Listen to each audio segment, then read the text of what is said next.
get into it? Picture this. You're on your way to work in the morning. Okay. A streetcar pulls up. It's wrapped completely in decals. Okay, but what's There's on a the decals? beautiful Persian man's face on the doors. The doors split in half and welcome you to the day. You walk in and the doors close. There's a good chance that that face is the face of Nick Atef, our first guest ever. He's an actor, an improviser, a lovely human, one of our best friends, and it is an honor to have you here, sir.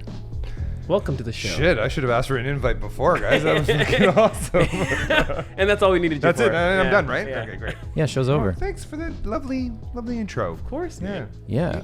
Yes, I am the POC of Toronto in all the marketing shit. This show just got very brown. Like, I thought was it was just like, gonna it was say, 50-50 first. Now it's It like, we're is majority now? It is. I was gonna say diverse as fuck, but I guess it's not diverse. Now it's diverse as fuck. You guys are meeting all the quotas that are sanctioned. Yeah. Under podcasts. Yeah, hell yeah. Did it get too brown? Some would say so. We're going to get some hate mail, dude. You ready From for that? who? Hey, I'm down with Brown. I'm down with Brown. Yeah, you are. Great. So, Hold on. Because I love you guys, I want to start off the show. I brought you guys a present. Ooh. We like presents. I got you guys We should have guests on more often. Yeah, damn, I didn't know we'd get stuff. Uncle Ricky's Oh, I love that hot Whoa. sauce. entered the building.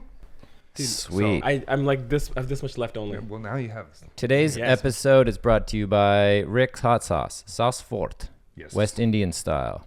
Hell yeah, Rick. Nice. Have you had this one yet? I've not. It's really good, dude. Yum. It's Cool. really You put it on your eggs. and it's spicy. Cool. But like it's like it hits you with the spice, but it doesn't like stay. And my mouth's water just thinking about it. So Oh, saliva over We there. like a little salivation. All right. So yeah, this is our first guest ever, Yeah, and it's there episode 20, so kind of it's a It nice makes little- sense. It's a nice round number to try a new thing. So we don't know how it's gonna go. Might be but, a shit show.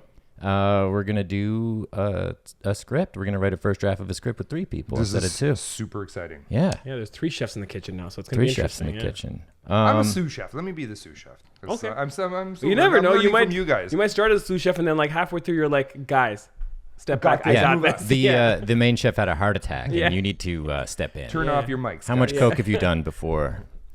I guess it'll Do we depend want on to that. start just to get Nick warmed up? And I would love to get warmed up as play Mind Meld a little bit. How do Sure. you feel about that?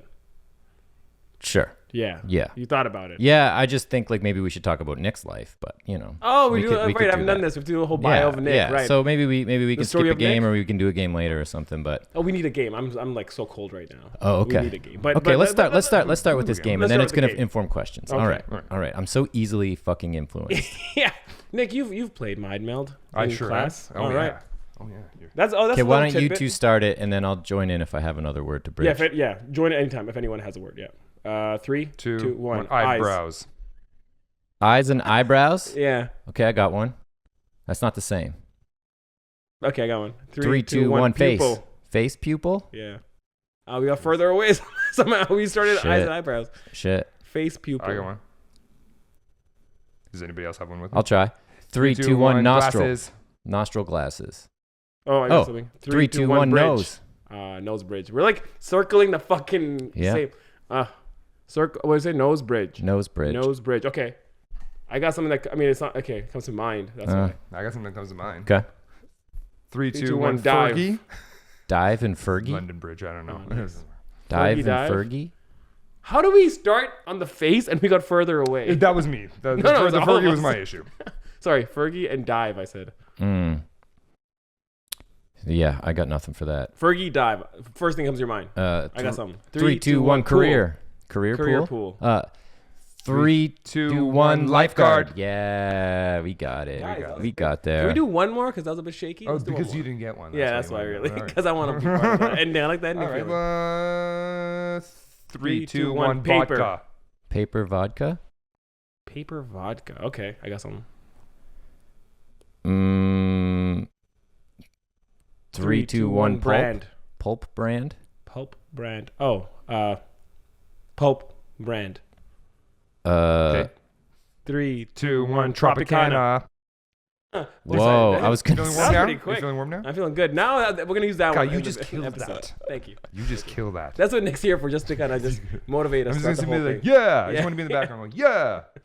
Okay, Nick. Let's talk about your relationship with the film world. Okay. Where would you? What got you into acting?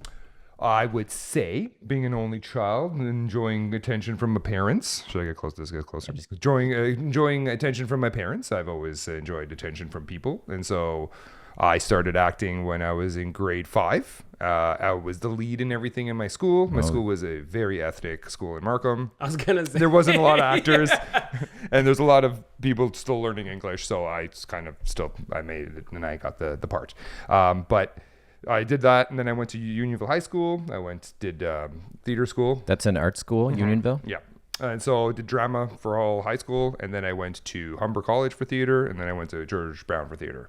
Yeah. Did not finish the George Brown course because it's not for me. But what, you theater. just dropped out halfway and just. Yeah, I was just like, this is not for me. So then Were I you went booking stuff at that point? No, I didn't start. So I'm 45 now. I didn't get an agent until I was 32. Oh, damn. Got an agent at 32. I didn't think I was going to book anything because I'm just a brown guy in Toronto. And then sure enough, it was just at the peak of when they were starting to be really aware of people of color Brown in marketing. currency. Yeah. And so I just started booking right away. And it was amazing. Made extra in the first year.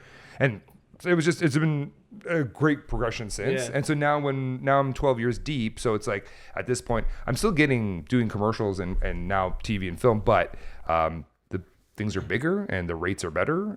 But the bookings are a little bit fewer and far between, which is totally fine. Well, you're getting more like like better shit. Which Yeah, is like yeah. far apart maybe, but Yeah. just like you can do 4 in a year. Not that these are the numbers, but you can do like 4 or 8 gigs in a year now, which before you would have needed 16 to hit the same number. Yeah. Well, also with the lockout, I used to do like the amount of commercials I could book before the lockout was insane. And then once And for those listening, the lockout is certain ad agencies are not working with the acting agency, and they're both demanding things that neither wants to concede on, and it's been a tough go for union actors for the last bunch of years. And so, and just to add upon that is, I would say I'm getting offered about 10% of what I used to be offered. Wow. So there's a big decline in the commercial work that's come in, but it's been amazing. I don't want to talk about that part. I want to talk about me. Yeah. So the bookings have been great, but I also have a modeling agent, so I'm doing a bunch of all that TTC stuff, and then a bunch of hand stuff is starting to come. Wait, so sorry, you can't just say a bunch of hand stuff. You gotta elaborate. I've just been doing a lot of hand I stuff. am on Just my the own hand time. stuff. I'm a leading male hand model in Toronto. There's 2 of us. There's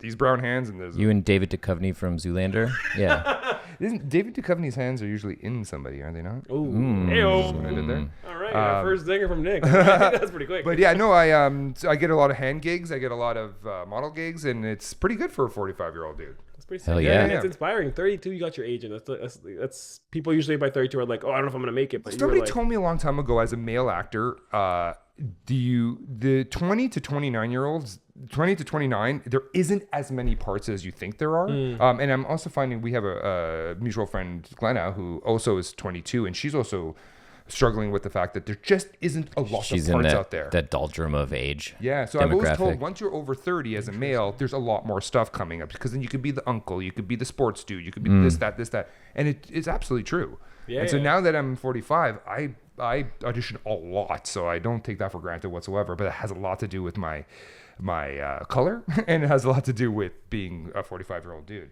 And I would also add being extremely talented and charismatic. That's like and- third on the and list. Easy, So, easy you to guys work as with. my besties and- would see that, but otherwise they're just seeing brown. Yeah. Just I mean, seeing that's brown. fine. which Give is me weird that George Brown College didn't work out. Yeah. Good, right? After all that talk at the beginning.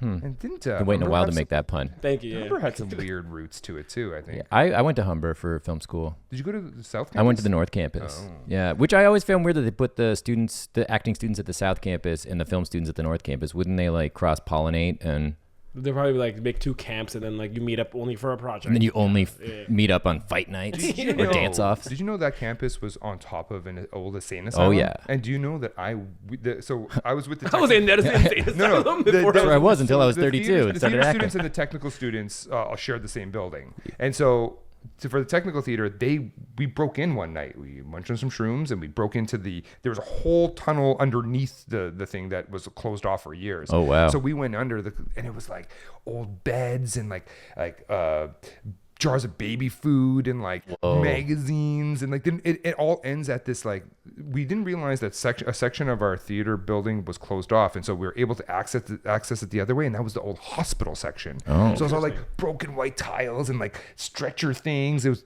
unbelievable. Wow. Yeah. Was it creepy or was it Super more exciting? creepy, like the most. Because I think I would get Might have been immediately. really Oh fucking god, yeah. creepy, But it was like there was 20 of us, so we like we were all kind of feeling kind of safe. yeah. But Right. it was safety wild. numbers. 20 people, 20 humans versus one ghost. I feel like the odds are pretty good. Yeah. Yeah. And lastly, did you know that Police Academy was filmed there? No. I do where? know At that Hamburg South Oh, Campus. wow. the boys or Gen Which V one? is filmed there, right? No. There was what is there? That's what I'm saying, there's like 7 or 8 or 9. Oh, yeah. And they also filmed it in Kensington Market as well. Police Academy? Yeah, there's the full scene of them going down Kensington. Oh, it must have looked so different back then. Yeah. Isn't it old as shit, that movie? It's old as shit. Yeah. When's the last one made? I'm gonna Take guesses. I'd say Take guesses. 89. 87. First of all, how many are there? I'm There's gonna say 3. 9. There's not. There's If definitely they're more not than 3, I'm gonna say there's 9. You were closer in your first time what you said. So 9. You said 3. 7. there's 7 police academies. Mhm. And the last one. They're not like original cast. Like is Bobcat No, they Goldthwait cha- in they all change. these? Yeah, there's no like what's his name? Gutenberg. And He's not in Hightower. Okay, Steve Hightower's Gutenberg. in all of them. The last one was made 1994. Oh wow. 1994, eh? I mean, it doesn't seem that long ago. Well, but it's fucking- coming. yeah, I'm 20 years sure. ago. I'm Maybe sure it's it'll gonna be come these. back soon. Like someone's yeah, gonna reboot reboot. that. They made 7 movies in 10 years. So 1984 was the first one, and then within a span of 10 years, they made like 7. It's a good run. That's pretty Which also insane. makes me think that they paid those people absolutely nothing. Probably. Oh, by the 7th one, especially. Yeah, well, only because usually you would hope that there's some sort of revenue built from the first one to make Yeah, the yeah, second but one. by But the if you're already time making they're- the second one, then you're just probably carrying over the same budget. Yeah, I never watched any of. Well, I watched bits and pieces of some of them. I don't remember if they're funny. I remember thinking Bobcat Goldthwait was funny, and like the sound effects guy. Is I was that gonna say Hightower? No, Hightower. Hightower. That's No, Hightower. Hightower's the big the tall main, guy. the main dude. The sound effects guy was funny. I don't remember his name. either. Sound effects guy was like that's like the reference from that movie mostly. It's like, Yeah. oh, you're like the sound effects guy from Police Academy, like in Key and Peele or any other like film when they reference it. Right. Oh, I loved Police Academy, but then my age is showing. Michael Winslow was the sound effects guy. Shout out Michael. Okay, well, that's enough. It's enough shit. It's enough bullshit to talk about, you know. Nobody wants to hear about No, me. we're gonna probably We cut wanna hear all of about that. We're gonna cut fucking- all I of think- that, Nick. That was Yeah, just for you good. to feel Yeah, better. that's good. Just We're edit gonna it take for me. all of that out. Yeah. Sorry, I made a harsh joke there, but no. Like I feel like when we go into story writing, we're all going to talk about our lives, and hopefully we can kind of get some insight onto yours and Could not be more via into it. our prompt. So What was a harsh joke you made? Oh, it was just like enough shit. That was just mean. It was antagonistic. I'm sorry. You're not gonna get through this podcast, but it's 3 of us here. We're gonna get pretty mean. Okay. We get pretty rowdy. I'm sensitive, guys. Yeah. Don't be mean to me. Oh, come on. I'm a fucking guest. All right. the next part. Adeel and Nick are going to go fuck themselves, and we'll be right back. There it is. The prompt. Okay. So we've had some leftover prompts in the Forsaken Bowl from the last few weeks, and Nick also added a few this week just to spice some things up. The ones that are not spelt correctly are the ones that I put in. That's fun. All right, I'm about to reach in, Nick. This is a big moment. You're part of this. I now. never You're seen part the of this bowl. I Yeah, we usually crop it never out seen of the table before. This is crazy. Okay, reaching in, picking prompt, taking hand out. Prompt picked. Achievement unlocked. It is. It's not mine. War movie. War movie. That's you, I think. Let me see the handwriting. That's you. No, it's definitely not me. Oh, yeah. Yeah. War movie. It's really nice. War movie. It's not really nice handwriting. I think We have- anyone besides me that writes, it's like it's Yeah, good writing. same. You know? Like that to me is beautiful. Like it's calligraphy. The beauty's in the eye of the beholder. So I guess. war movie. Okay, so Off the bat, favorite war movie. Go. shit. Star Wars. Come on, man. This is war technically. Saving Private Ryan. Dude, hands. That was I a good think it's one. like Saving top Private 3 of all Ryan time. is really good. I'm gonna say Braveheart because that I've was never war. seen it. It is war. That counts. I It is like. war. I also like Band of Brothers a lot. That's great. The original Yeah. series. Yeah, that's a great one. That They was made a very new one, right? cool. Masters of the Air or something. I'm not sure. I didn't see it. It just came out. Saving Private Ryan is one of those films where you watch it and you're like, oh my god, so many war movies after this took from this. You know what I mean? Like they've created tropes. That's always cool to see. The original film that created like little tropes and shit that you use in Dunkirk or other war films that I can think of. Oh, Black Hawk Down. Black Hawk Down was also good. I don't remember much of it. Oh, it's so good, man. And what a cast. It was like a fucking star-studded cast. That was pretty cool. Do you guys also discuss TV or no? Yeah. Okay, because there's even MASH. That's classic. Yeah, you know what? Again, a generation thing. I think, Katie tells me that I would love MASH. I didn't realize the tone was like a little bit slapstick and kind of like out there. Someone told me they compared it to Scrubs, where they're like, how in Scrubs, have you seen the TV show Scrubs? Yeah. I've auditioned for it. Scrubs? Isn't Scrubs Canadian? No. Oh, then I did the Canadian version. Transplant? Oh yeah. Scrubs was like this show. It was like Grey's Anatomy and Transplant because it's in a hospital and there's like real life shit going on and it's serious. But in between, like, it's still a comedy. So it's like someone's dying and you have this moment and then cut to like this really goofy Family Guy level of humor. No, with no laugh track. But that's the thing. I heard MASH was like that, where it'd be like serious and it's like the war going on, but then the comedy would be like silly. It's like a dark comedy. Yeah. Dark comedy, exactly. So I love shows like that because they can just on a dime go from like, we're talking about someone's life here, and then hey, Family Guy. You know, it's like tension and release, and the acting skills you need to back that up, because you can look like an idiot going from like serious to comedy, but they do it so well. Mm-hmm.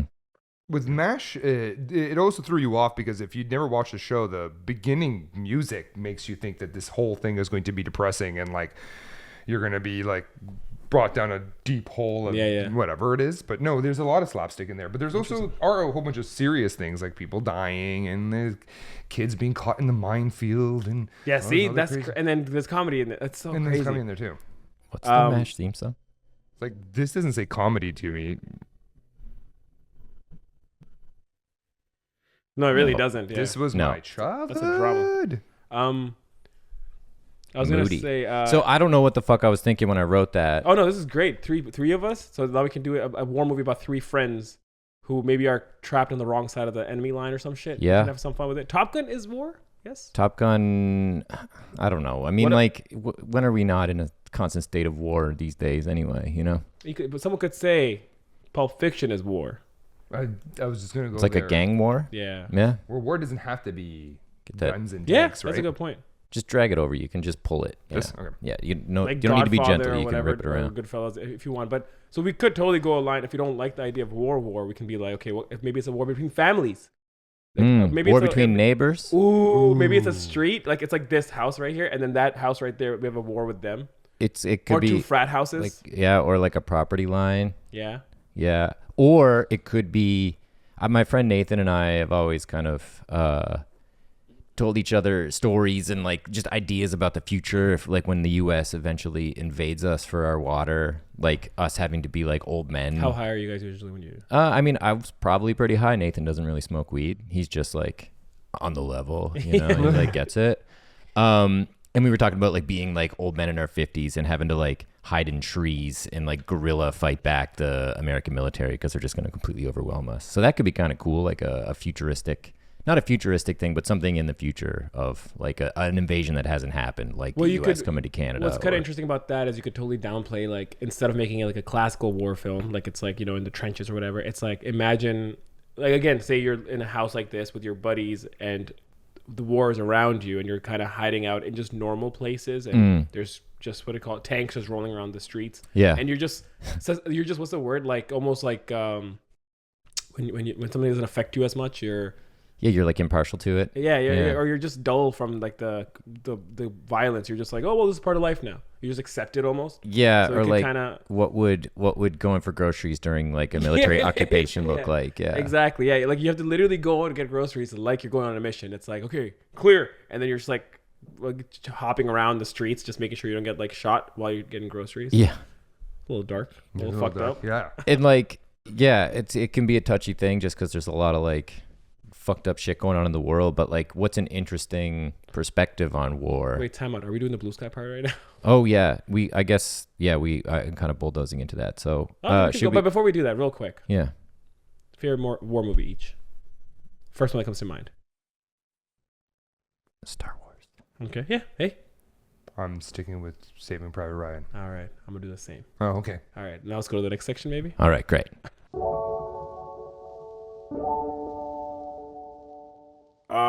This is the blue sky part. Schindler's List. I forgot about that. That was a good one. Have you seen that? Schindler's List. Whoa, buddy, so good. That's one of those ones where I'm like, it's so heavy that It's done well. It's not like, it's really well done. I really imagine it's watch done well. garbage though. So like for me to get something that's even a bit surface level, it takes a lot out of me. And Schindler's List would mean I'd have to like pay attention for 3 and be hours. emotionally involved. You want to carve out the time to watch it. Yeah. Have you guys seen Apocalypse Now? Yes. That's been on my list. I haven't seen that. It's a cool movie. What I like more is Hearts of Darkness, which is the the doc about documentary that Eleanor Coppola made about it. I gotta check that. I was in a directing class with her.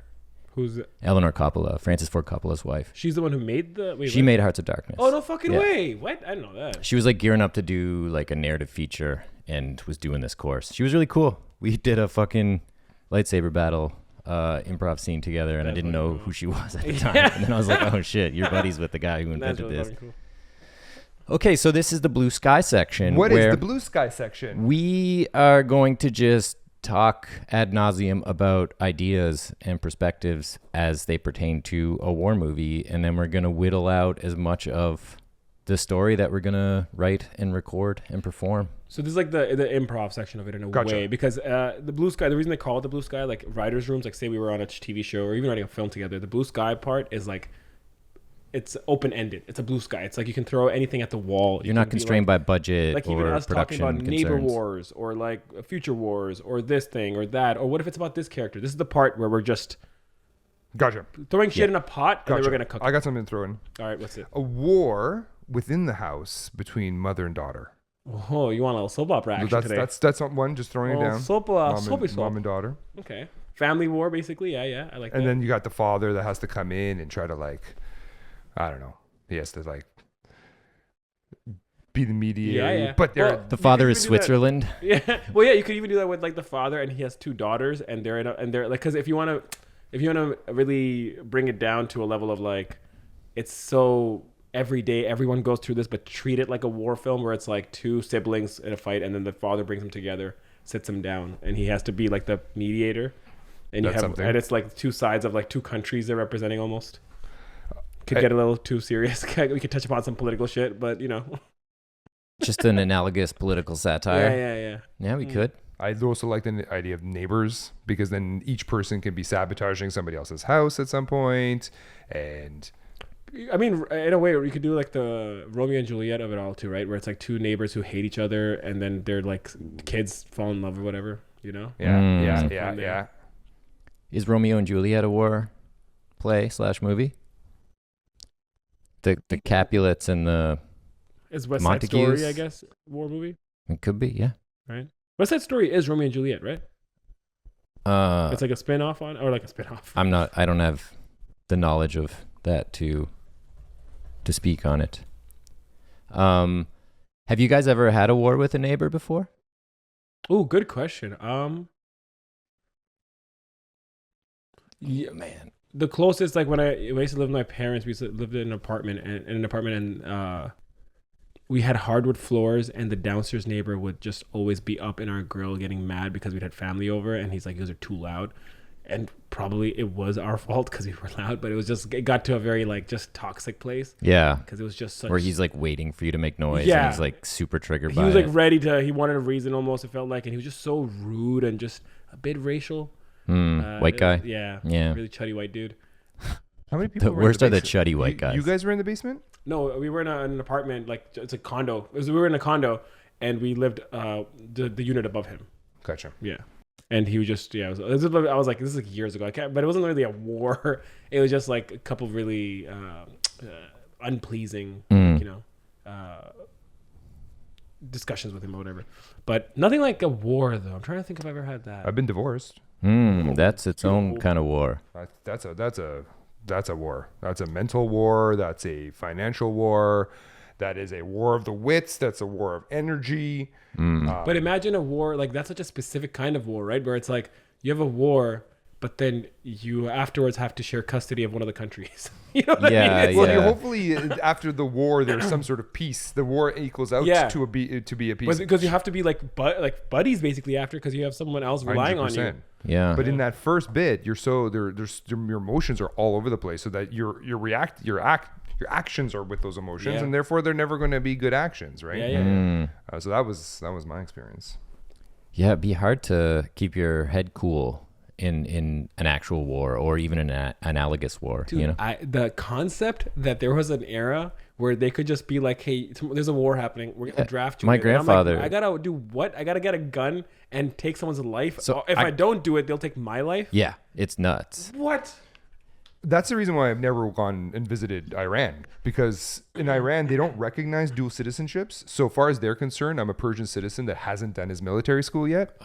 So for so many years, like at least up until I think it was like 35 or 30, I couldn't go there because they'll be like, "You're drafted in, you got to stick around for 5 years." Isn't that like a thing in Korea where it's like you have to? There is mandatory military service. Same right? with Turkey. If you're a dude, you got to do it. I was shooting there in like 2012, and we had a bunch of young fixers that were just kind of PAs basically. Yeah. And at the end of it, we were having a little rap dinner, and one of the guys was like, "Man, can you like figure out how to get me to Canada? Like, I want to work over there. I want to do this stuff. I don't want to go into the military." And it wasn't like casual. It was like he was like, "I need to lay out a case right now in case this guy can fucking help me get out of here." It's kind of scary. That'd be Well, anything that takes control out of my hands, man. Like the idea of someone just having my control of my Getting drafted. Yeah, you're going. Yeah, you're gonna get drafted, and this is your life for the next whatever years. And That could be an interesting thing, like someone getting drafted and it's like cross cut between like the present of them being in the war and then like their life right before it. I like that. That's very like you could do a coming of age, because like the idea of like them as like a 19-year-old and then a 20-year-old is so different because You aged 10 years in that 1 year. Yeah. Super interesting. To get it back to slightly lighter things, Neighbor wars. I was thinking about neighbor wars, and I feel like I've had the periodic disputes, but one thing that really came to mind was me and two of my friends when we were like, probably 12 or 13, probably a little younger than that, but we were young, but we had a babysitter. Like our parents would hang out all the time, and they would go out and they would just like bring their kids to my house, and then my parents would get a babysitter and they'd watch all three of us. Right. And it was this dude, Mark. He was like a big dude. I don't remember what. Mark like, is the babysitter? Mark is the babysitter. But also one of the guys that was with me was also named Mark. It was Mark and Matthew, another Mark. Absolutely not. But this babysitter was just being a chud for some reason. I can't remember why, but we decided to get back at him. So they were distracting him, and I snuck up behind him with like a bike U-lock, like one of those like things. And I went up behind him and just went ka-chik and put it around his neck. And I he was wonder like, why he was being such a dick to you guys. You guys are such nice kids. well, this was preempted retaliation. by the dick stuff. I think there was like cheesies that he had and he wouldn't give them to us or some shit, like something so minuscule and like kids making a big deal out of it. But we put this U-lock around his neck and just immediately ran away, jumped a fence, and like scattered into the neighborhood. So this motherfucker had to get on my dad's bike and ride around with a U-lock tied around his neck till he found us. Then he put me in a headlock until I gave him the key. And in all fairness, I don't think he looked after us after that. My experience with those U-locks is if you have a cheap one, the key stops lining up after a while. And like you can sometimes sit there for 20 minutes trying to get everything to line up before you can unlock There's so much of that. I hate that. That's a fucking war right there. Getting your bike unlocked in a hurry. Oh my God. Jesus. Okay, I'm gonna just to narrow us down. We have 3 different doors. Which one do we want to go through? We have the neighbor war, we have family war, and we have war. I think like not doing war unless there's like a certain spin on it. Like it is guys hanging out in a tree just waiting for people to show up. You're saying don't do a war. Don't do a war movie. Like I think like but applying are we a war. just chickening out from a war movie? Maybe. But I do like the idea. If we're going to go that route, I do like the idea of possibly spending time following some characters and their struggle before they get drafted. More of a character piece. Yeah. Interesting. Yeah. It's a tough one because, are we going to just make up a war if we do a war movie? Are we going to make it into... Well, this is where it's like, what? Now we throw it out the window a bit. It's like, what excites us? Like, what's going to make us write 10 pages excitedly, right? It's like... if it's a character piece, is that gonna get too like, okay, so it's all about dialogue and him just looking out the window and staring into the abyss, or do we? I just remembered a war movie that I really liked, The Lives of Others. Never heard of that one.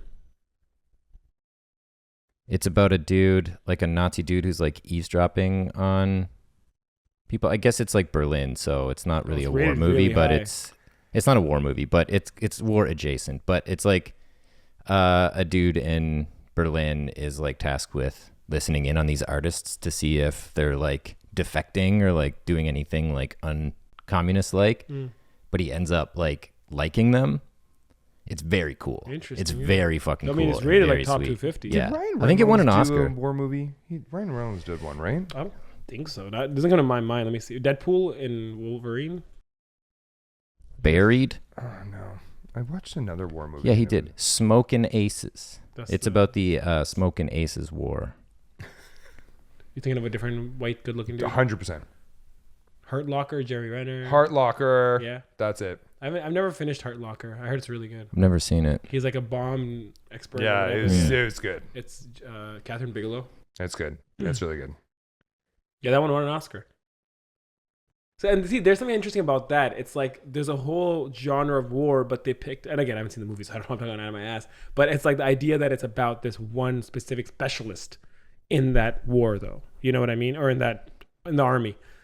So I like that idea where it's like, what if the story of the person, and like you said, the flash forward back and forth is like, this is like the extreme version, but he's like a torture specialist. It starts off on, and he like gets POWs or whatever, and he like and then you cut back, and he was like a year and a half ago, he was like an innocent, like young. He was doing pain experiments in a lab on rats or something. Yeah. Oh, he was still doing torture back then. Yeah, but like not human torture. He has to like. 'Cause I was take like, what if his- he's like good, like such a kind-hearted kid before? Well, he could still be doing that, the pain experiments, Like but he he's taught like. like kindergarten or something. Yeah. See, it's like the complete other side of the coin where he was such a normal, like just a very chill dude and teaching kindergarten or some shit, and then it's like after a year and a half, it's like he's become. But there has to be something become the Raven. before he turned to kindergarten teacher. There had to be There was some a sort of darker- trauma. Yeah. And he was Or able- during the draft, some trauma. Like as he was getting drafted, some shit happened in his life. Either or, like yeah. There's something there. That's a very extreme, because I want to write something that's exciting. That's like, okay, that's how the fuck do we write this instead of like, well, it's a war movie. You know? Yeah. I was also thinking about that like weird neutral room between North and South Korea where like don't they meet? Don't they have a room? I could be talking into my ass, That's but kinda don't they have a cool, room yeah. where they like that's where they meet on neutral territory and like both sides kind of communicate with each other and like talk shit or whatever? Let's find out. Right And like now. people can visit people on the other side through that demilitarized zone. demilitarized zone region on the Korean peninsula that demarcates North. I feel like Dumb and Dumber demarcates North Korea from South Korea. Yeah, okay, they got the latitude and everything here. Interesting. So we do have a could little visit zone. there on our own. We could just check Google Maps and go check it out. We have the coordinates. We do actually 38 degrees north. Sick. That's not too far. No, no, it's not. Yeah. It's a hop and a skip. Is there also somewhere where we can make a fantasy world where Canada goes into war with each other and it's something? Civil War kind of shit. Yeah, but it's like because they raised the interest rates to 27 and people started losing their homes but then is it? You guys don't mind it not being funny, right? No, No. it can be. It can be whatever. This shit ain't gonna be funny. No, I mean we just. I just want to be gravitate toward exciting. funny. Like, I want to have fun writing it. No, if I let's- start writing about bank interest, then I might get No, low. totally. But remember, we're in the blue sky section. Think about so how I'm much feeling debt very, everyone was in open after the to war. throw Yeah, anything whatever you out. want, baby. Give some more.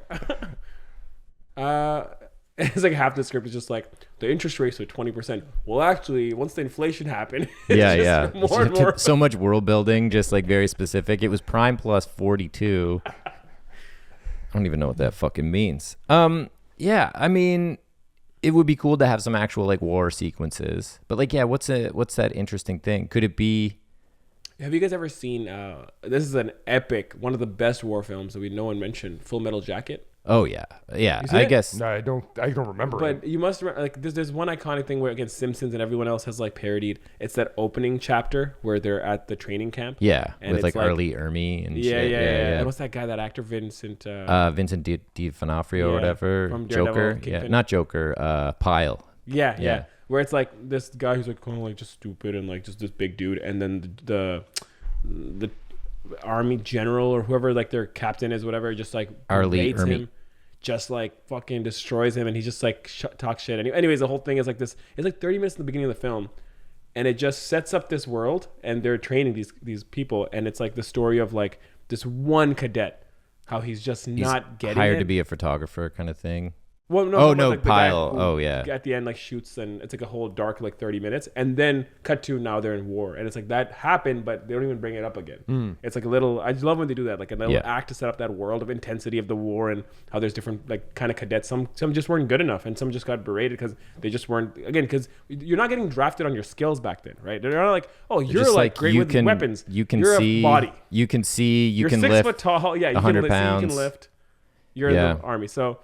That 30 minutes was this really intense. It's almost like a horror film. The way to shoot it is like the intensity of like going through training and just not being good enough and Yeah. just being scared of your captain who just keeps yelling at you. And like imagine that life. Like you're like a kid, like a 25-year-old but child because like they're treating you like that. So just like the idea of finding an intense glimpse into a war film. It could still be Neighbors or war. But I was just gonna say, like, what if we like mash the two of them together quite literally? Like, it's this sort of alternate future, like the world is divided like crazy, kind of like right now. But it's like a family having breakfast, and then like the dad's like, okay, everyone's done like clearing the table, and then he goes to the gun cabinet and he like gives them rifles and shit, and they go out in the backyard, and the backyard's just like flanked with Trenches. sandbags and trenches and shit, and it's literally like they're fighting their neighbors. There's like a neighbor on this side and a neighbor on this side, and they have to like. And then during breakfast, are they listening to like the radio, and the radio is just giving like Yeah, all the bad all the- news, all and then the- you're hearing helicopters, exposition, and yeah. outside of the house, and so in like even in order to go to the garage to grab something, they have to have basically risking their lives. Yeah. Or like a kid's baseball goes over the fence, and they're like, well, it's good. if we're gonna get that back, we're gonna have to kill someone. That could be interesting. I think that would ultimately end up being funny, though. Sorry, man. Oh, I like. Not playing. No, that's that. I was actually thinking that. First, when you were talking about Full Metal Jacket, I was like, this would be interesting if the person who's training that guy all of a sudden ends up being his dad or something. Oh, But then also like the idea of or a family listening to the news and realizing, oh my God, we're actually going to have to defend ourselves here. Like shit's happening, and so it's Yeah. us watching the family itself trying to get themselves combat ready.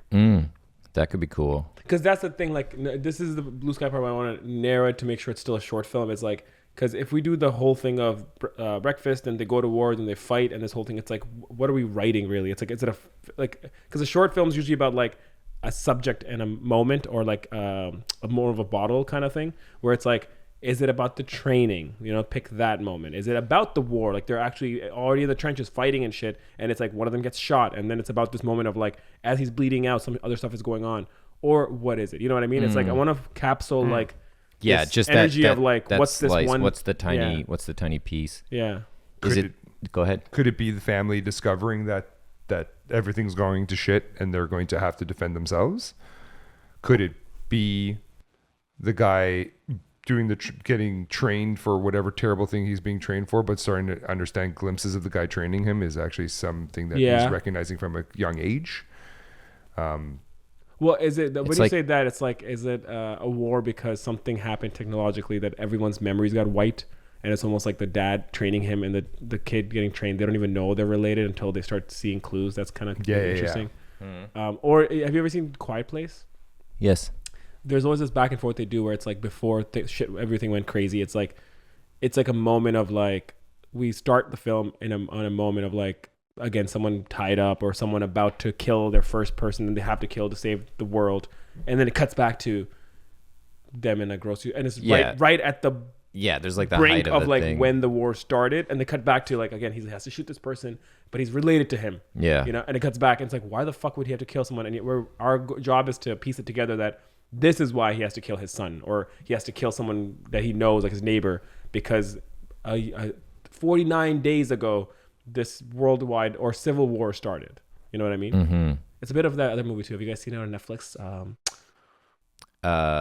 Leave the World Behind. Yeah, I've seen So that. like you're saying, like it would start with literally the first thing would be like, "Dad, don't shoot me." Ooh, That I kind like of shit. that. I like that. That's a cool Or way Dad, to start. yeah. Yeah. I don't have another one. Or Dad, don't hit me. Like Or- it's the same ooh. thing, but a different That's not verb. nice, Dad. That's what not nice. if it's like a revolution of like Gen Z or millennials or whatever the next generation is, right? Going to like wipe out the upper crust of people who have like destroyed the world. They're like, okay, They keep ruining our slang. the elite are Those just guys are old cop. fucking old white Cap? men who won't let You go. say cop. Yes, I'm 45 years old. That is as those close as guys are I can cop. get. My daughter says the same thing. She's No like, cop, Did bro. you say cop? I'm like, That's do you know what hilarious. no cap is? I know, yeah.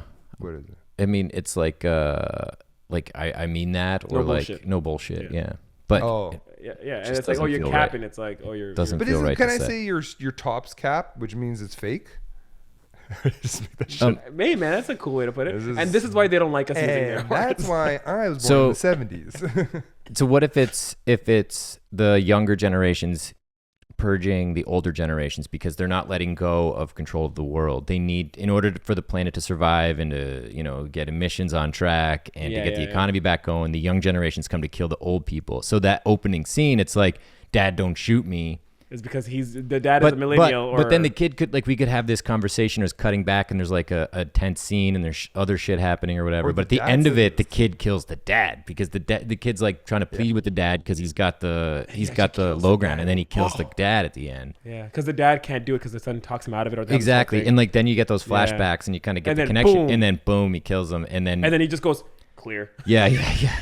That's how heartless the son is. Oh my God. Clear. Like something like that could be really cool Off because to find that's mom. that's kind of Oh my that's God, kind of relevant to be like, Oh no! And then he's like, "I gotta find mom." And then the last thing you hear in the script is like, and he hears that it's a cough in a closet, and the film ends, and it's like he's gonna go kill his mom now. yeah, and at the end he's just like bussin'. yeah. Bussin'. Oh man, that's really It's good. like, no cap, Dad, don't kill me. Yeah, he keeps talking. And he's like, "Stop talking like that." It's like an infection he thinks he has. Yeah. It's like the kids started talking weird, and then all of a sudden they're uprising. I kind of like that because it's fucking weird. Dark comedy. Yeah, doesn't have to be funny And they either. only talk in Toronto. I mean, if you're mans saying and stuff. bussin', it's Everyone's- comedy. This is yeah, dark comedy. yeah. If he Well, says I don't think he would say bussin'. I was just trying to I love that though. keep that moment light. But like that could be an interesting standoff of like you tell the story of the youth uprising. I just find the code word so funny. It's like they're all like lined up against the wall. Okay, you're going. Okay, cool. It's lit. Yeah. And then just yeah. walk in. It's lit. It's litty. I kind of wish Glenna was here to help us with some. Oh my words, God, Glenna would some have all of slangs. them. She could do the full Toronto man. Yeah. She does that so good.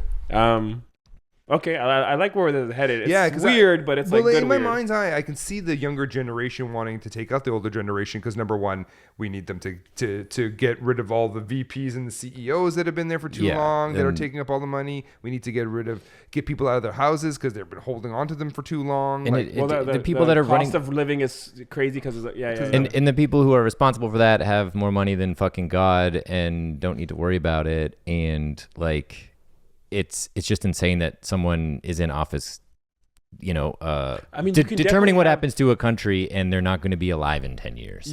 You can definitely have scenes where you know how people say shit like you don't own anything yet, or like they kind of look down at like the generation, and it's like, are you fucking insane? How the fuck will I own something? So that's like the kind of like anger the Gen Z has is like you guys keep pointing fingers at us, like, because we need to give both of them a right point of view. Like they For both sure. have to be equal. That's why it makes the war more interesting. Is like the older generation is still like trying to talk sense and be like, you don't need to murder us. Yeah, The we younger generation's like, earned our houses, Yeah, and it's like, exactly. well, we're taking them. Yeah. you know Yeah. who funds the young military? Who? Uber. Why? Because I've always said that, and you're a perfect example. You're the Uber, like a Uber Yeah. generation, where I understand why you guys use Uber for everything, because to save for a house is absolutely impossible. So Enjoy your life. No, that's I like that. It's so interesting. Funded by Uber. Yeah, I like that. Because I really find that Uber Wars. Uber really hits your generation the hardest. Like you guys do order all the food, eats and move and around. it's gonna be everything soon. Like they already have groceries added to it now, so you don't have to do Instacart. You can just Uber groceries. They're gonna definitely have Uber massages soon. Like they're gonna have Uber literally haircuts. Like you know what I mean? It's eventually gonna become 100%. like everything delivered to you. The whole like you will own nothing and you will be happy. Yeah, everything's gonna be. You're gonna have subscriptions for everything. I'm gonna have like everything. Not 20 just Reader's subscriptions. Digest anymore. Come on, man. Even the gun that. This is why they try to kill us. Yeah. Yeah. Okay. Yeah. We feeling this? I think I'm feeling this. So let's I like that. go through the beats a little bit. Okay. Let's beat it out. So it starts off with like the cold open is a standoff. I love the like dad don't shoot Yeah. me mentality. Yeah. Um The first line is right. You're in it. You're like, Dad, don't shoot me. You're like, what am I watching? Right yeah. away. What am I watching? A dad about to shoot his son? Yeah. Or something? That's the end. Yeah. And he shoots him. Done. Finn. Or would it be the son shooting the dad? Yeah, I or know like in the end it's or either yeah, or. something Either way, because the that would twist actually is be whoever more says it ends up shooting the person. If Yeah. the dad being like, son, don't shoot, then that's kind of crazy too. And then the dad shoots the son. I was thinking that because Yeah. like that'd be less expected because like it's Yeah. the kids who are uprising. Yeah. So the dad might like try and take the high ground and not do that, and then ultimately fucking pops his. No, that's a really good point. Also got another less expected thing, but we don't give it away. Yeah, we now. do. We Well, we give it all that's the away thing, because it's we'll flourish it. His fucking little sister could come out and fucking shoot him. Yeah. Mom could shoot him from the closet. Ooh. You know, yeah, and yeah, she's yeah. there could have been a thing before where the mother and the father and the mother were at battle because the father's like, I'm going to have to kill him if he enters this house, and she's like, no, that's our son, and blah blah blah, and then the son finally breaks in with his militia, and then the mom. Well, yeah, you could totally have like the flashbacks because the whole film is like it starts there, but then you cut to 10 days ago or whatever, right? And it's like in those days the mom is so like we have to like let him do all this and whatever. Like the mom's too like lovey. Yeah, and- because moms can't. Yeah, they're too but set. dads can. And exactly. And then the mom then killing It's him like- is more unexpected because you've already laid in these like little bricks of like, oh, she'll take a bullet for the son. There's no way. But the son maybe at the end does something or says something to the dad. He's about to kill him, whatever. The mom's like, all right, Or- fuck him. You know, Remember or that like- B you got in math? Or like Shoot it in the mom is room. talked about a bunch and like it's like she'll never kill me or whatever, and it's like all the stuff that you think that the kid's being like, oh, mom loves me too much to kill me, but at the end she comes in and she's got like a wound, like he shot her already but she survived the shot, and then she comes in and fucking kills him, you know what I mean? She comes in and it's revealed that he's already fucking. So this is something I always wanted to do this scene, and I always wanted to make a film that had this. Like in Bohemian Rhapsody where he's like, Mama just killed a man, put a what's the line? Put a gun When against he his gets his head, head, pulled my trigger, now Now he's he's dead. dead. I feel like I always want to take that and make that like a premise of a film where it's like the only time a mother will kill her son is if she's like, oh, you're doomed for like you're walking this path that's just so toxic, and he like the son's an insomniac now because he's killing people and he's just becoming this like terrorist kind of person. And the mom then kills the son. Yeah. Like I think there's something so poetic about that where she's like, I don't want to, but the only way I'm gonna give you peace, son, is if I kill you because you're become like a monster. So there's something we could do the wounded thing, but I do like this thing of like the mom almost does it out of like Mercy for the mercy, future. yeah. And that's like so like a mom doing But she that. would also have to doing it in a temporary state of insanity as well, because in order for her to Oh yeah. You know. She's not like oh I'm sorry, I gotta. Yeah, like, she has well, to. you know, I think thought about it. this, Her husband's boom. about to die. yeah. The son is saying shit, and that's the thing. Maybe we need like near the end of the script, the son needs to have like this kind of monologue or some kind of speech where he's like saying shit that's just out of pocket, which that's another phrase we can use, out of pocket. But he can just be like saying shit and whatever, and she has Like to pleading to mom, like No, I mean like maybe when he's talking to the dad and he has a gun on the dad, he's saying stuff that's just so toxic about what he wants to do with the future of the world and what they're gonna do, that the mom who's listening in from like the wherever, or maybe she's in the room or maybe she's hiding, has to kind of step out. And we could definitely go kind of weird or gung ho with it, and she just comes out with a shotgun and just like blows his head off, or we can have a very emotional kill where it's like she kind of just sneaks up behind him, You know, and with cries. Jess- and Yeah, she's maybe you don't even see the shot. Like the gun just she's goes like to the back of tearing his up, head and he cuts and it starts like it maybe ends on her face, just a tear drops and a gunshot. Yeah. And then the end. Yeah. the Teenage Mutant Ninja Turtles, the Lost Boys, that just flashed in my head for some reason. You know, the Teenage Mutant Ninja Turtles. Yeah. But what are the lost? Was it Lost Boys? It was there in one of the movies. It was like a whole warehouse of like The foot soldiers? But the foot soldiers were. They were getting kids to help. I don't know the name of the. It might have been that. That's Peter Pan 2, though. Yes, you're absolutely right. But whatever. I'm blending it all. Like, what if this son is the leader? That's that. I was thinking that too. Like he could be like That's why they need by to kill cutting him. cutting off the Yeah. dragon's head. Yeah, Like, it's and not just- that's the extra weight. It's not just a foot soldier that's kinda in the like- thing. Actually, yeah, the foot soldier definitely takes the weight, the stakes lower. Yeah, he's like the son is the one who's been kind of fucking stirring up shit, and he's the one who's like Project Mayhem's leader, like Fight Club, where he's like the one who's like, we gotta do this and do this and do this. So if there's a beginning scene and there's like we can hear the radio playing talking about what's happening in the world, he will have been named as like one of the leaders. Yeah. And is he as he has a gun on his dad? Does he do this? He has a gun on him, and then he goes to his pocket and pulls out a vape and goes. He could, or he could be live streaming it. Like there could be like weird Twitch live we stream have things. to have like that's where we have to decide. We can go funny, like dark comedy, not funny but dark comedy, and really put the shit in there. But even if it's not a comedy, we got to put some like Gen Z shit in there. Yeah. If we're making it about that. You know what I Yeah. mean? Like Yeah. instead of packs of cigarettes, you know how they like in the war they would have packs of cigarettes. It's like vapes or other shit. Right. Yeah. That could be funny. Yeah, it'll be a delicate line because like that stuff is kind of like goofy or whatever. Yeah. But So it's like how you pull it, how you do it, which is which could be a funny challenge, and taking it seriously could ultimately make it funny, which I'm not upset about. That sounds interesting. And this is we say this every episode, but just so you know, because this is a first draft. But if the tone is like funny, and we're like we don't want to be funny, eventually on a fourth draft or a second draft even, you start cleaning that up. You're like, okay, we gotta lose some of these jokes. Let's not worry about this first draft. Yeah, The whole because you point know of what? this You is know what we don't do here? Rewrite. We don't rewrite. Someone listens to this podcast. We don't rewrite. Okay, well, to kind of generate more for this idea, have you guys ever led an uprising before? So I used to live with my parents at a condo. It's like, well, that's why the neighbor got mad. Is because I was leading it. Yeah, I was literally starting guerrilla warfare. Yeah. I don't know why he him. was so upset. Yeah. Fucking asshole. What's the closest to that in my life? No, never been part of a gang. I'm too concerned about not hurting people's feelings to lead an uprising. Yeah. That's the only thing stopping you. Yeah. Otherwise, all the old folks would be dead by now. Yeah, I can't say there's a lot of conflict in my life, so That's good. I sleep well. So we're all which, you know what I'm proud of, and I think it's Nick's guess why we didn't do this. You know what this would have turned into eventually is a war, but it's like the camera department and the director. Yeah. It would have been a film about a film. Yeah. So thank you, Nick, for making sure we did something more interesting today. Oh, sure. I'm so glad I did something. Well, Okay, your line so started it at is all. going to Dad, be. Don't shoot me. So the movie's going to be about. The script is going to be about a youth uprising to take out the upper crust of people. Oh my God. Of what? World War Gen Z. Oh, dude. I beat you to it. That's kind of fucking perfect. That's funny. It's going to probably be funny. But we're going to try to not make it funny. But if it's funny. Well, dude, Full Metal Jacket has moments where I chuckle. Saving Private Ryan has that too. Yeah. So this will have some moments where we chuckle. Yeah. And then hopefully we can get some like nice gripping moments in there with some moody music. And if the mom is killing the son, we gotta really earn that shit. You can't be like comedy, boom, mom kills him. No, you have to like earn the intensity of that moment. Yeah.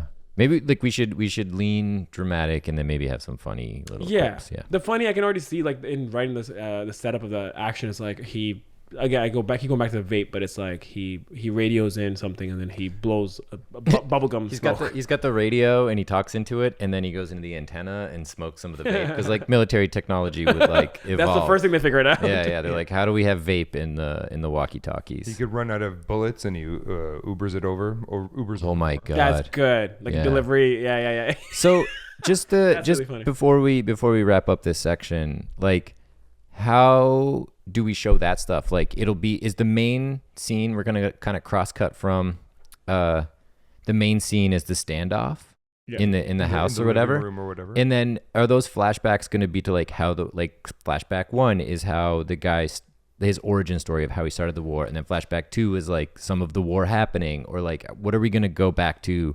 Yeah. So that's a great, So first of all, first scene with the showdown, I know maybe it doesn't make sense, but I really think it needs to be like a rundown house. Like their family house needs to be fucking a mess right now. Yeah, there's like you guys remember Saving sandbags Private Ryan everywhere. where, Yeah. You know that scene where he such a fucking this scene always gets you, man. Remember the scene where I can't remember the actor's name, but he's like he has like a knife to his chest, and the Nazi soldier's just like slowly putting it in, and as he's doing it, his like one of the soldiers is in the stairwell, and he knows it's happening, but he's frozen with fear. So he lets his buddy basically die because he's a kid in war, and instead of doing anything about it, it's Adam Goldberg, that actor, such a good actor, and he just like slowly, as he's getting it done, he's like looking at the Nazi, like the other soldier, and he's just like, please don't.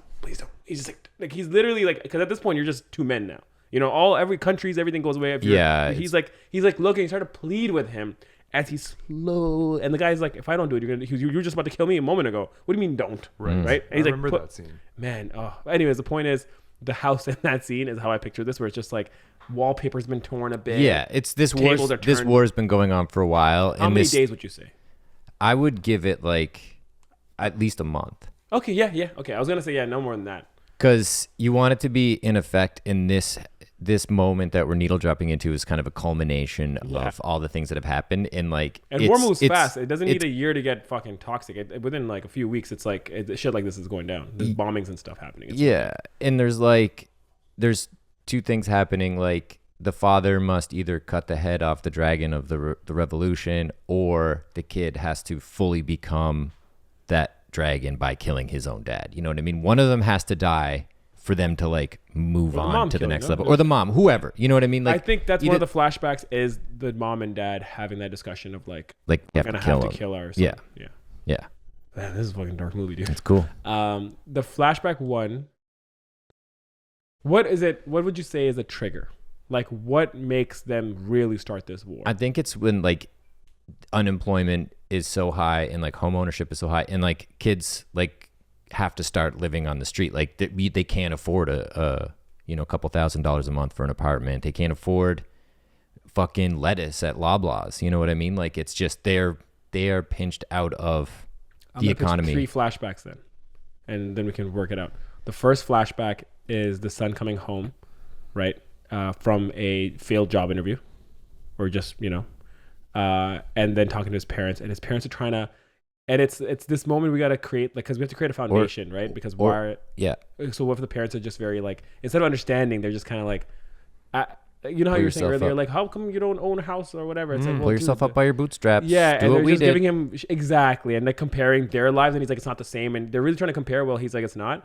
And then and then we go back, and then second flashback is like him with his friends at a bar or something. They're all bitching and talking about all this real shit's happening, and another old dude says some shit where, and then in this bar is when violence happens. It's Franz Ferdinand shit, like when that was what started World War II, like the assassination of Franz Ferdinand. I don't know what that means. My history is horrible. Yeah, hopefully mine's not, and I'm properly attributing that, but. Maybe during that bar conversation, an old man comes in as a confrontation, and one of his friends is like a little more crazy, or the guy is a little more crazy, and he's like, look, no one gives a fuck if you kill anyone. Look at this. And he just kills the old man, and then people just kind of freak out, and then they're like, this is our... I like if the son's not that one, because the son should be... The reason he's the head is because he's like, once he does this, the son then justifies it. He's like the brains a bit too. Right. He justifies it, and then he's like, but this is right. He validifies the fact that he just killed someone. Yeah. But his friend is like the bear Jew the from muscle. Inglourious? Yeah, like that. But also that first flashback could be the son trying to go back to move in with his parents because he can't afford to live on his own anymore, and they're like, no, bro, like we are not having you back in the house. And then he's like kind of put it back out at into 25 the world. I had my own place or something like that. At 25 that, I had all married. this savings. I had this. Your mother was pregnant with your sister. Like, my thing is, though, then you're making the parents kind of look unsupportive, and I, as an audience member, I think we want to like the parents a bit. And so, okay, go on. Sorry. You know what I'm saying? So if the parents are like, no, you can't move in with us, depending on how bad the world is, that's kind of mean for the parents to do. My thing is, and I totally agree, and that's like find the fine line. But my worry is, I would hate it if we also make the Gen Z or the son just like, they're like, hey, pull yourself up by the bootstraps, and he's like, you guys are fucking assholes, and like, because then they become just like dicks. Could he snap from that first flashback? And because essentially we're trying to make the son the leader of this whole thing. Yeah. So that first flashback, whatever we figure that first flashback is, he snaps. And then the second flashback where he's at the bar, that gentleman he said something or reminded him something of his dad.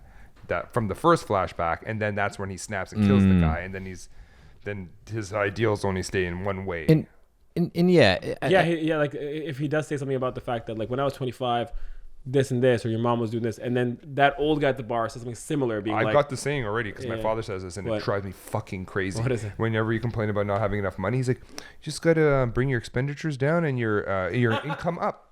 I'm like, how the yeah, fuck no do you- shit, Dad. What Thanks. the fuck is thanks for that? the math equation. Yeah, That's cool. your advice? Oh fuck, I It's didn't think of that. God. Infuriating. Okay, increase the money I make and decrease the money I spend. Oh, dude, done. Perfect. All right. Perfect. Fuck. I wish I taught me that in What? school. I'm so glad you were here to tell me this. But like, We're all gonna make it. no- This podcast no, is dedicated to the One bag of groceries is $180, Dad. Like, how are you gonna bring anything? Yeah, down? but are you just make more money? yeah. make more Do you ever money. think about This guy. making more money?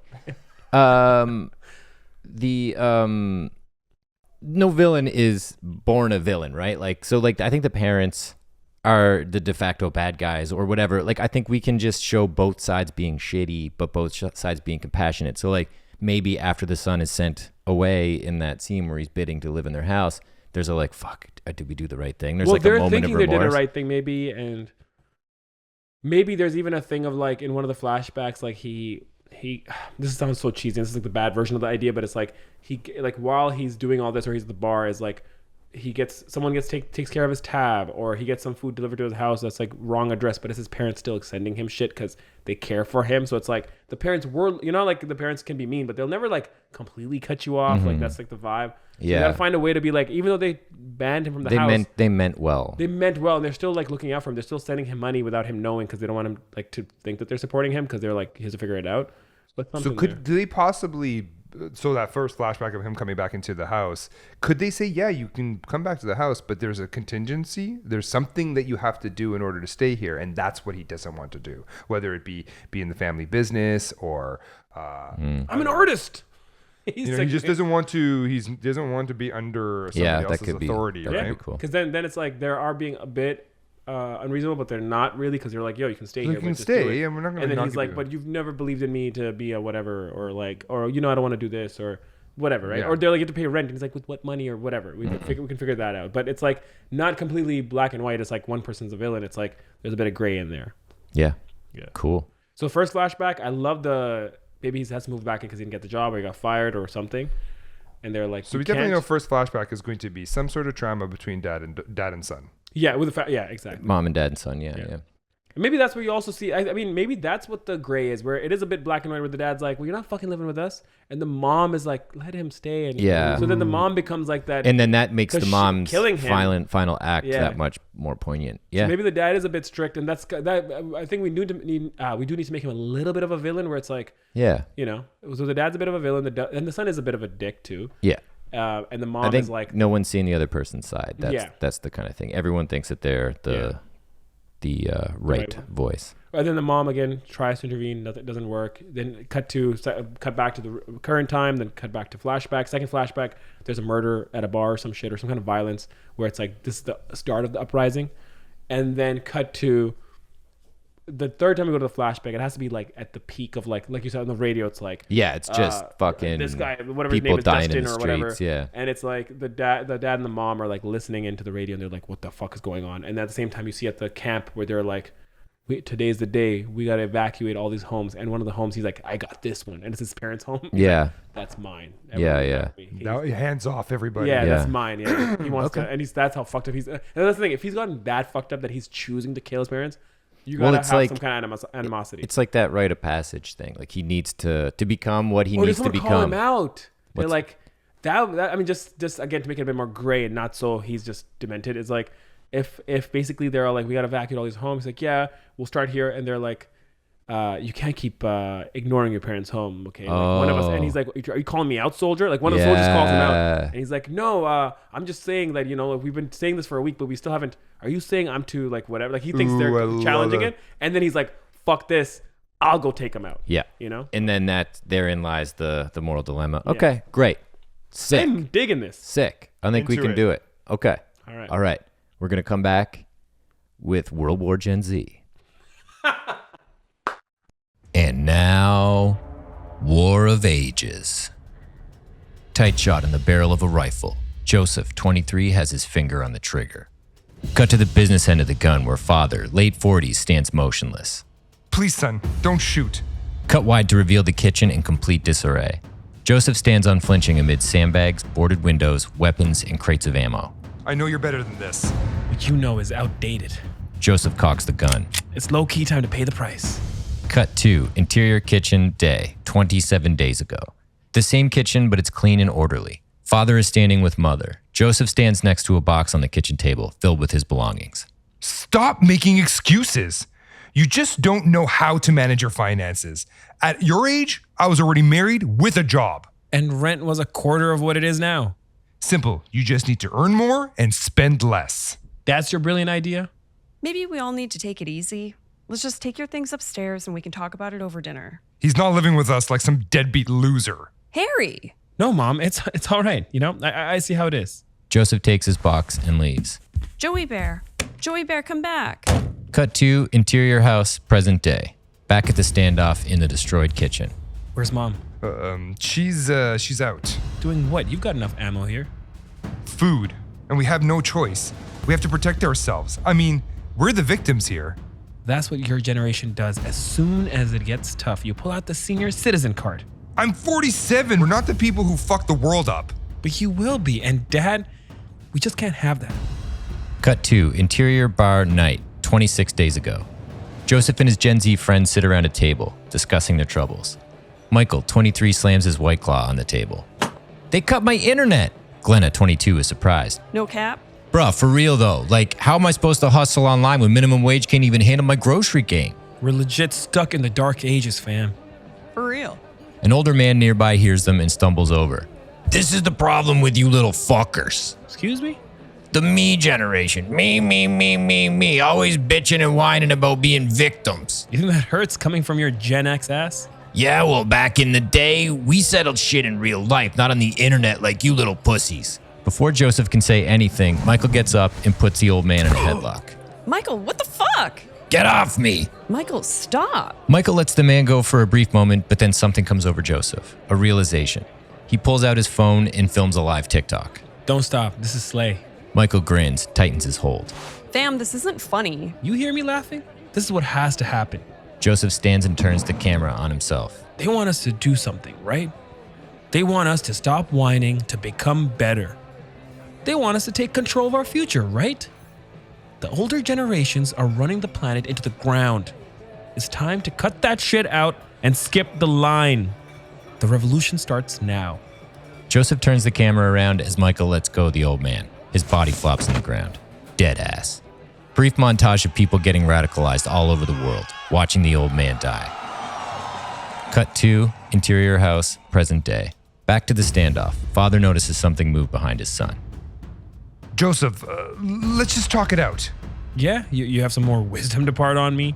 Earn more, spend less, wipe my ass after I take a shit.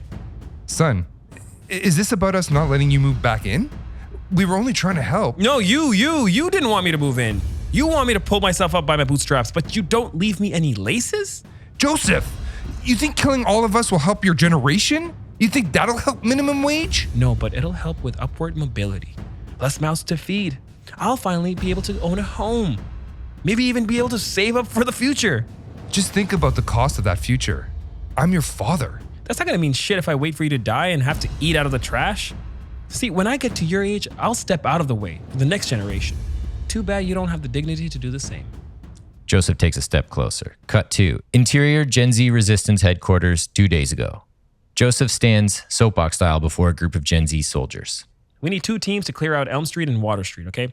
We've still got some stragglers there, and we can't move forward till they're all gone. Jax interrupts. Why haven't we taken down Fraser Avenue yet? That street is mostly Young's, so... It's because your parents live there, isn't it? Are you questioning my loyalty to the movement? Motherfucker, I am the movement. Yes. Yes, I am. I think you're becoming soft. No lie. Just then another foot soldier, Carter, 12, runs in. A TikTok was posted from the front lines. Fraser Avenue is popping right now. Sounds like I'll get to take care of mommy and daddy myself. No, hey, I've got this. Sir, we need you here. He's just capping. Joseph steps down and takes Jax's gun. I'll live stream it for you, bro. Straight up. Bet. Cut 2. Interior house, present day. With all his attention on his father, Joseph doesn't notice his mom sneak up behind him. It didn't have to be like this. It still doesn't. Fuck you. Joseph, the world you want, this isn't how you get it. You're gonna kill your mother too? Joseph's hands are shaking. His eyes water. You all made us do this. We can work together. We can bridge the gap between generations. No, that bridge is burned. I started this, and I'm gonna finish it. Right now. Fighting tears, Mother creeps up behind Joseph and raises a revolver to the back of his head. She pulls the hammer. Mommy loves you, Joey Bear. As he turns, gunshot. Finn. In conclusion. Okay, so this game, I know you both haven't played this. It is something I saw online. I'm gonna explain it real quick, and then we'll just play it.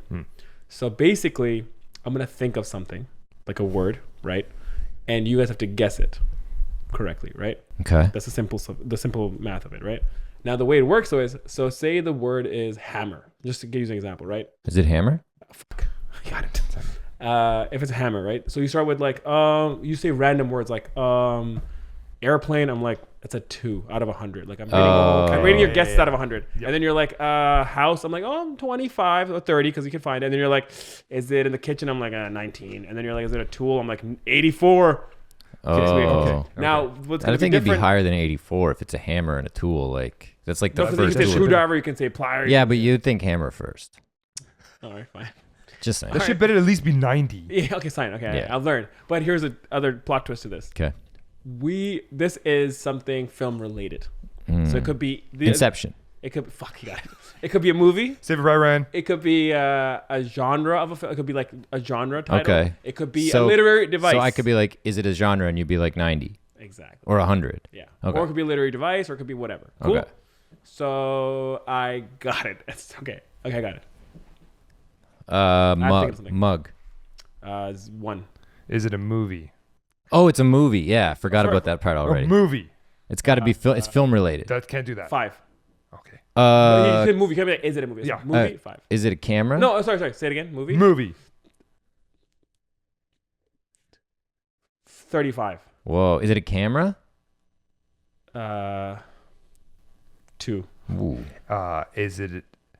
But it's film related. Yeah, it has to be. That's the point of this. Would that be 100? No, because that's not the word. Would be 100.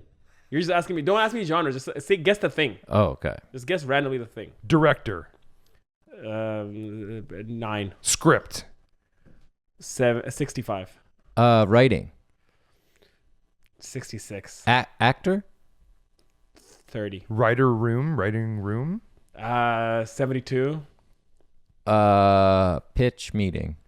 73. 74. Pilot? Audition. Me first. No, I said it first. I said pilot. Yeah. 6. Okay. 6. So it's something to do with a script, and it's like not a script, not a writer's room. Screenplay? A synopsis.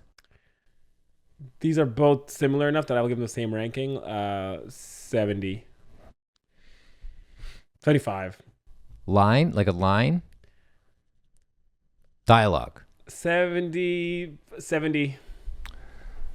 Voice work? Oh. 10. Sound recording. 15.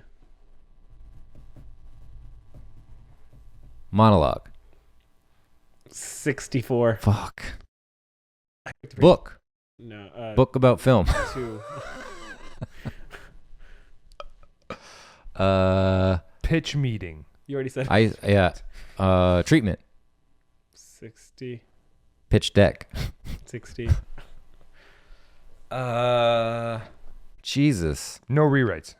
Podcast. 2. Theater play. 20. It can't be. Well, it's movie related. You Oh, guys yeah. Yeah. You guys, that's the thing. You guys are getting there, and then you guys just kind of go away. So what we've got is movie. Table read. 60. Panel. 10. Voice over. 9. Narrator. 30. Cartoon. 5. But script is in the 70s. Script. Screen. Tagline. 78. It's not synopsis. Footnote. Video 76. store. 10. What the fuck? Where'd you go? Like what? What do you call those? Bro, come closer. the Where you part- got, like think of what you just said and like what the is parts it? of the script that you described what's happening is called. Oh, continuity. 60. Storyboards. 65. You're closer in the realm, but like I can't. Editing. 50. Jeez, this game fucking sucks. It's kind of fun, but I just can't win, so I don't know. That's why I said You guys like I would've I picked did pick a tough one. I should pick something way easier for the first time. But Don't tell us yet. No, I'm not gonna tell you guys. Okay. Oh no, you guys gotta get it.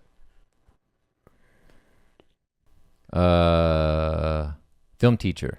No. I feel like you already know that this whatever word this is isn't in my brain. No, it is because we talked Okay. about it. Okay. And There's also not a lot of them. Literary device. 90. Deus Ex Machina. ChatGPT? Plot twist. 100. Yeah. Yeah.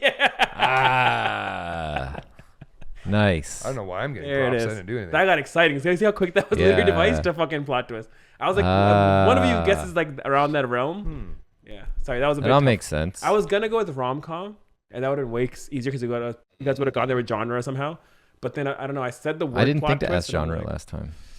But that's fine. We'll make it easier Okay. next time. But that's the game. Okay, that's I like that. Yeah. We didn't have a plot twist in our. Do you want to do another one? No, right? You want to think of one? Another game? No, another like do this game, but you think of something. Yeah, we'll just cut one of them out. Yeah, Justin can decide which one's better. Okay. It has to be the film world. No, I don't know. It's too much pressure. I got one right now. Okay, Okay. got it. Okay, go. Film genre. 0. Fuck.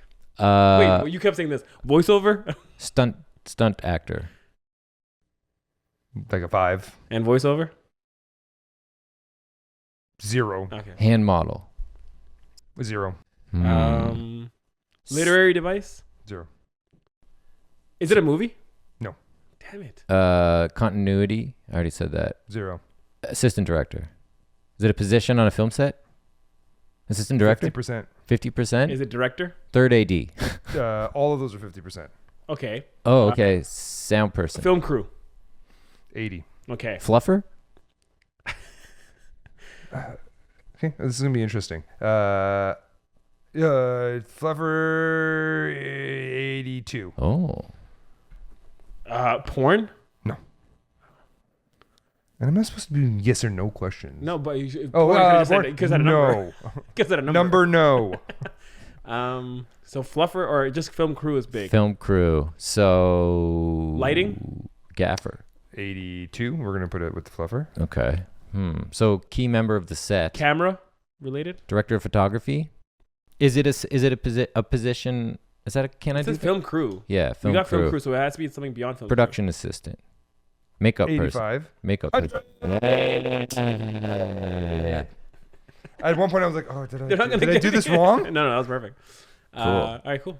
Okay, so let's talk a bit about what we wrote because we didn't have any plot twists in our script. No plot twist, just cross-cutting the end? between. Actually, yeah, that is kind of a plot twist because Hello. we just don't know it because we were writing it, so we knew the whole time the mom was gonna shoot him. Yeah. But at the end of the day, if you're watching this and it's like, oh, what's gonna happen, and the mom's gonna kill him, you don't see that coming. Is Yeah. the TikTok thing a plot twist as well? Where no. Wait, how though? Nah, This is- elaborate. this is Sorry, what my happens look at my with face is fucking so like actors I was just trying like, to do fucking film No. stuff. Because he put it on TikTok, the rest of the world understood the movement. What do you think of plot twist? Oh yeah, Define plot plot twist is when the plot's going this way and then It's when something moves the story This is forward. so this is just a plot. Plot Yeah. twist is a scene, right? It's just So plot. then what am I describing then? Just words in a script. It's just yeah. Yeah, the story moving Inciting forward, incident, I think. because it's like that TikTok thing starts a revolution, so maybe it's inciting. Okay. I'll take that. But a plot twist is like, again, yeah, if you're going one way, you think something's set up, and then something out of the blue comes out. Gotcha. Okay, so don't listen to me. I don't want to deviate too much, but do you guys have a favorite plot twist, like a film? That's like, what a plot twist. No? I mean, I'm sure I do, but Well, how about, I mean, the ones that always come to mind is Fight Club. Have you seen Fight Club? yeah, I love that. That was a fucking crazy. Super good. What'd you think of that plot twist? It's pretty cool, though. Yeah, it was great. I did not expect Darth Vader to be his father. The one that you told me, Barbarian. They had that Barbarian. Which one? What did I tell you? Do you remember? No, you made me watch it. That had a fucking plot twist. It was and a a- half. yeah. That had a couple in it that was Yeah. just like, because the first plot twist is you think you're watching one movie, Airbnb. It's almost like 3 movies. yeah, in that thing, and then yeah. you're like, oh, the whole. I'm like, this is such an obvious film. He's the bad guy, and then he's not. You should talk about listen to the writer talk about the movie. When he wrote it, it's such a cool exercise. He did this thing where he didn't know what he was writing. He's like, I'm just gonna write stuff, and it'll come out. He was doing this exercise that he read about, and he himself, when he was writing it, he's like, this is a villain. And as he got to the page where they go underground, he's like, this is too boring. If he's the villain, it's too boring. And he's like, someone comes down and smashes his head. And he just stumbled upon the plot twist as writing it. I gotcha. It's so interesting to me how he had no idea what was going to happen as he wrote it. But that was a cool plot twist. And then also finding out that like this guy who lives in this house was like doing these crazy things in the basement. And it's like incestual, like line of like inbreed. Fucking crazy. But that's Have you guys seen The Prestige? Mm-hmm. I don't know if I did. You should watch that on your list now. That's a great one. Okay. It's a great one. But yeah, what'd you guys think of our script though? So let's talk about our It thing. was fun. It was hard to authentically speak the Gen Z thing. Yeah. And yeah, I think that's like a cool story that could be blown out into something else, you know? It's like it's an interesting take on like a revolution movie thing / war movie.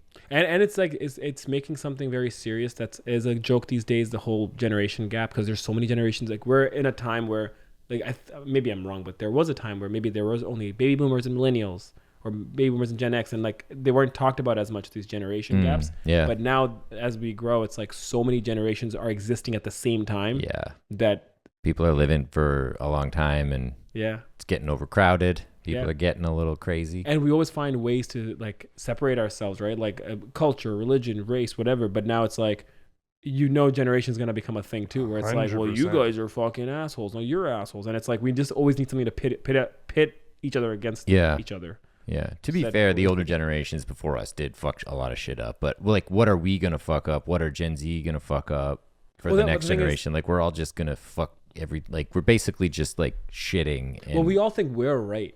That's so true. The fact that we think we're right, Gen Z thinks they're right, Gen X thinks they're right, like, you know what I mean? So it's like, that's where this shit starts from. It's like this. However, I feel like possibly like Jono's and our generation does look at the youth and be like, all right, you guys are going to move the needle on some things that we Yeah, could I'll not." happily let them skip the line here. What's It's just the- like, you guys fucking run it. 'Cause I trust just millennials. fucking- Millennials or Gen Give Zs? me a good pension. Which is millennials or Gen Z, you said? Well, for example, If you had to millennials. pick. I do like what millennials have done with like corporate culture. They've made it a little bit more sensitive, where other people may look at millennials and be like, "You guys are oversensitive," and I'm like, Right. "Nah, you actually brought some heart, and you made people Interesting. Yeah, start to and- care about shit." And maybe that guy's not going to say fucking weird shit to you that you don't want to hear Well, at the smack office. in your butt. Yeah.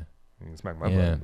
But I'm not a millennial, consent. so No, that's a good way to put it. Yeah, I guess you guys do see that. And then I feel millennials are back. It's like it's a pendulum with every fucking thing in the universe, where it's like you guys probably like for boomers, you were like, fuck those guys, right? But you're positive with us. But I think millennials, I think, look at Gen Z a bit negatively, where we're like, oh man, I don't. It just like, you're not millennial, bro.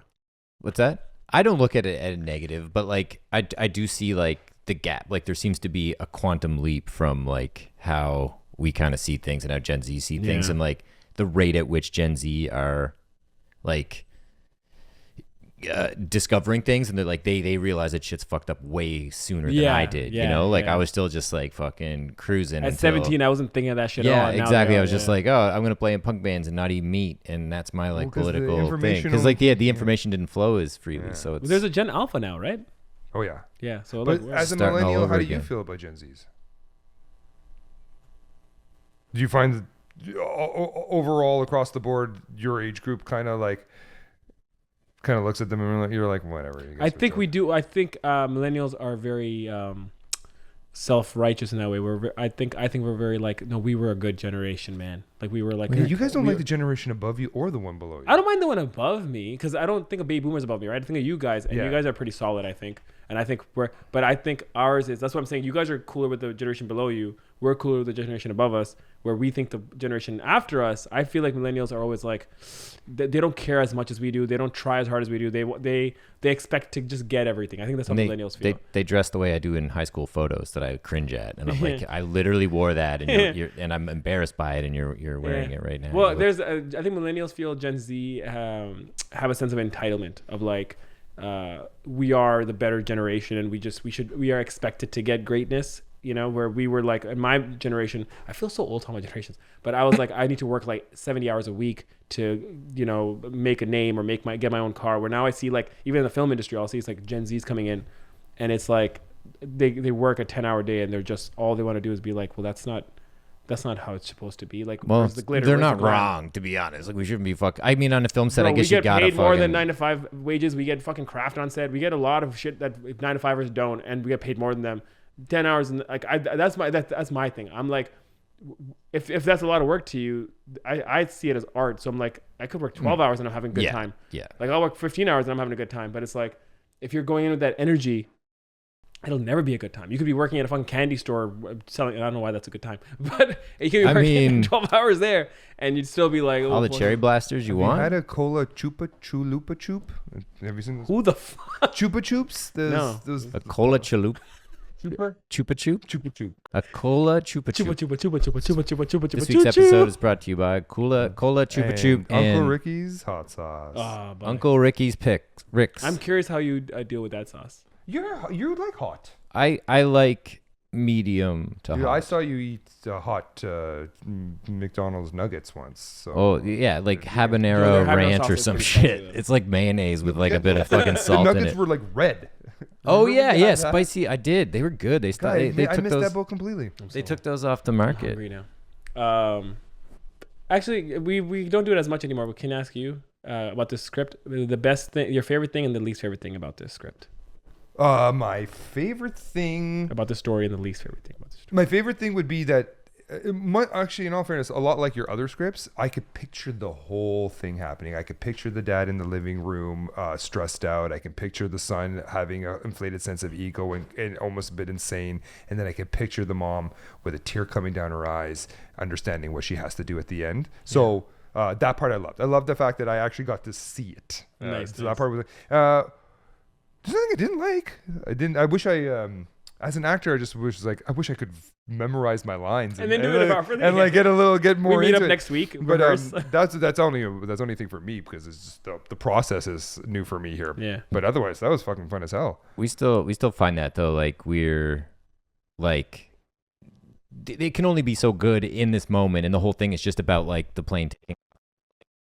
I mean, Sure. So, we definitely it's funny how feel that, but we've just fucking brute force through it. Our least favorite thing usually is self-deprecating, where it's like, oh, we should have had more time, or we could have done better. Yeah. And it's funny how your least favorite thing is also the same thing, where you're like, I wish I could get another. I had 2 weeks with this. Just give me 2 weeks to fucking get my head around it. Even a cold read before we did it. That was. I don't even know if anybody listening understands that you guys take 5 hours to do one of these episodes. Yeah, like, it's a lot of time. This is not like a quick but John it's McGraw. Actually, I don't know. I think we've shaved it down because today we started let's say 12:15, 12:20, right? It's like 4:30, so we've shaved our time. We're doing 4 hours ish now. Yeah. Sorry, just more for self. Like, sure, we used to be 5 hours. Now we're like 4. I think we'll get to a point because the writing is becoming quicker now. Mm-hmm. So it's like we're getting less precious. Yeah. I guess. Well, that's the thing. I still enjoyed the script. Oh, same. Less pressure doesn't make it bad. It just makes it more like first thing in your mind, which is 100%. The point of it, right? Yeah, exactly. Which is literally the ethos. Of this is just like improv, in all fairness, right? Yeah. Like it takes you forever to think of something when you first go on, and then after a while, you're like, oh, I've got a bunch of these things banked. Yeah. And so you just understanding how this thing's going to flow, right? Yeah.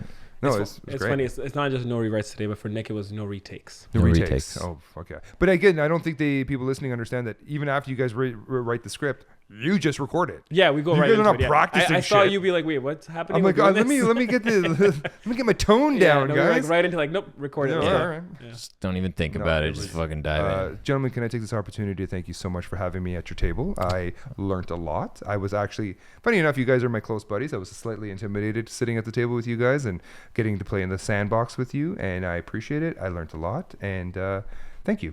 Oh, crushed thanks. it, dude. You Thanks for crushed it. coming, It was Nick. really fun. We love you. And you're definitely Very gonna fun. be back, man. You'll I be love you back. guys. We're gonna break that curse of you being invited only once. One day. Hopefully, maybe you guys, and then you read it, listen to it back, and then you get the other people get on there. You're like, oh my god, those guys are hilarious. Hey Nick, you want to come hold the camera? Yeah, can you Can you just please hit record on record? the camera? 100%. We need a data manager. No shade to data managers. It's an important job. Shout out data managers. All right. Well, Are we feeling good? We're Good to feeling wrap good. it up. Love. all right. All right, well, it was a good episode. Good shit, guys. Okay. Thank Play you. the theme song. Peace. No Rewrites is produced by Adeel Shamsi and Jono Hunter. Edited by Justin Stevenson. Sound designed by Aaron Harastovic. Some additional voices recorded by Katie Trudeau. And the stuff in between segments was recorded by Kevin Brown.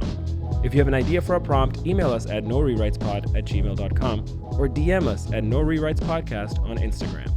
No Rewrites is an independent show, so please make sure to like and subscribe. And tell your friends. Thanks.